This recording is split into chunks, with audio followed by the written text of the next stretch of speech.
सबसे बड़ी खबर मुझे बताया जा रहा है, बड़ी खबर इस वक्त जो आ रही है कि कैसे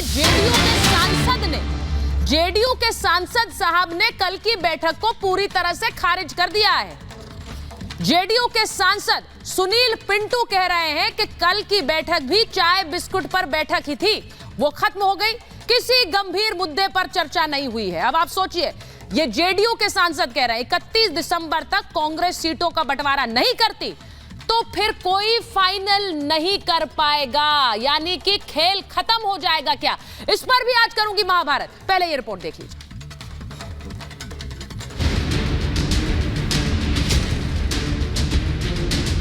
पूरब से पश्चिम, उत्तर से दक्षिण, देश के चारों कोनों में गठबंधन घूम लिया, लेकिन वही ढाक के 3 पात, न नीति तय, न नेता मिला। घमंडिया गठबंधन का न कोई वर्तमान है न कोई भविष्य है। इंडिया अलायंस के नेताओं की गाड़ियां दिल्ली, लखनऊ, पटना, कोलकाता, चेन्नई समेत कई शहरों में 6 महीने से निकलती रही, मगर माननीय 4 बैठकों के बाद भी कुछ लेकर नहीं लौटे। अब तक गठबंधन के हाथ खाली है। न संयोजक का नाम, न समन्वयक बना पाए, न पीएम का चेहरा तय, न सीट शेयरिंग का फॉर्मूला। कुल मिलाकर मोदी विरोधी गठबंधन की 4 बैठकें और 6 महीने बस चाय नाश्ते में ही निकल गए। कल की इंडिया अलायंस की जो बैठक हुई वो कुछ नहीं हुई, सिर्फ चाय बिस्किट पर समेट कर खत्म हो गई। बीजेपी को सत्ता से हटाने की हुंकार भरने वाले अब तक अपना सर्वे सर्वा फाइनल नहीं कर पाए।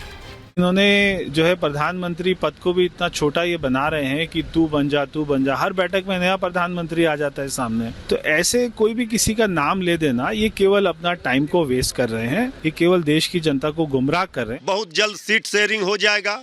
प्रधानमंत्री पद के उम्मीदवार को लेकर कोई किचकिच नहीं है। प्रधानमंत्री जो भी होंगे, वर्तमान प्रधानमंत्री आदरणीय मोदी जी से बेहतर होंगे। पीएम पद के लिए गठबंधन की बैठक में ममता और केजरीवाल ने खड़गे को चेहरा बनाने का प्रस्ताव देकर एक तीर से 2 निशाने साध लिए। नहीं, खड़गे जी को नाम हमने किया है कि हर लोग पूछता है एक फेस तो चाहिए, तुम्हारा फेस कौन है, तो इसी के लिए हम प्रपोजल दिया था कि खड़गे जी को होना चाहिए। खड़गे जी अगर फेस होगा तो ठीक है, और हमारा कोई एतराज नहीं है, और हमको सपोर्ट दिया है अरविंद केजरीवाल जी ने और ममता बनर्जी जी ने, दोनों ने मिलकर आदरणीय मल्लिकार्जुन खड़गे साहब का नाम प्रस्तावित किया था। उनके अनुभव से बहुत लाभ देश को हो सकता है और वो एक मैं कहूँ एक बहुत बढ़िया नेता साबित होंगे।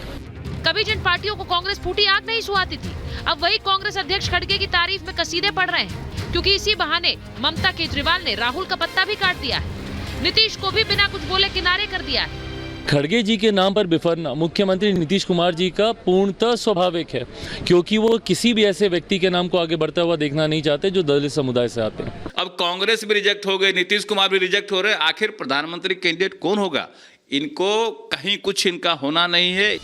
नीतीश लालू अपना फायदा देख रहे हैं तो ममता केजरीवाल अपना। उधर गठबंधन की गांठ में राहुल गांधी बुरा फंस गए, यानी इंडिया अलायंस को सारथी मिलने से पहले ही सारे घोड़े अलग अलग दिशाओं में दौड़ रहे हैं, अपमान और बदनाम करते बयानों की धूल उड़ाते जा रहे हैं। उधर मोदी ने 24 के कुरुक्षेत्र में अपने योद्धाओं को विजय रथ लेकर मैदान में मुस्तैद कर दिया है। यह एक तरफ क्या कहते हैं, मोदी हटाओ, मोदी हटाओ, मोदी हटाओ, और मोदी जी क्या कहते हैं, देश आगे बढ़ाओ, देश आगे बढ़ाओ, देश को आगे ले जाओ, इसके लिए काम करो। मोदी हटाने वालों को 2024 में तुमने हटा देना। मुझे लगता है कि इंडिया अलायंस वाले कुछ भी करे, लेकिन देश का माहौल ऐसा है कि नरेंद्र मोदी जी के नेतृत्व में, बीजेपी के नेतृत्व में, मतलब इंडिया कम से कम 400 से ज्यादा सीटें जीतेगी। 24 की महाभारत में क्या तय हो चुका है कि नेताओं कार्यकर्ताओं की नारायणी, सेना और मोदी जैसे सारथी दोनों ही एक साथ होंगे, तो युद्ध का परिणाम होगा 400 पार। Bureau report, Republic Bharat.